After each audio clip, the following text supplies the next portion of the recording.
Hello friends, welcome to my channel. I am Swati. আমি আপনাদেরকে next ব্লগে বলেছিলাম যে আমি মন্দির যাচ্ছি, সো আমি আপনাদেরকে এবার মন্দিরের দর্শন করাবো।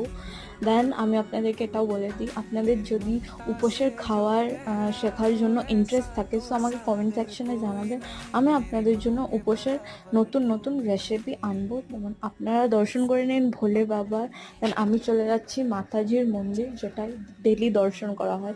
ডেলির পক্ষে তো আমার সম্ভব নয় ব্লগ বানানো, সো আমি আজকেই বানিয়েছি। দেন এখানে কীরকম পুজো হয় জানেন, যেমন আমাদের ঠাকুরকে অনেক শ্রদ্ধাভাবে পুজো করে। এখানে ঠাকুরের উপর জল ঢেলে দেয়, জল ঢেলে তারপর ছোটো ছোটো জল ঢেলে সবাই জড়ো হয়ে ঠাকুরের উপর পড়ে যায়। এইভাবে পুজো হয়। এদের এখানে সিঁদুর পরানো হয়। এটা 9 দিন উপোসে থাকতে হয়। উপোস মানে আমাদের মতো উপোস নয় যে না খেয়ে থাকবে, এখানে খেলে খাওয়ার উপোসের খাওয়ার আলাদা হয়। তো আমি আলাদাভাবে উপোস রেখেছিলাম। আপনাদেরকে নেক্সট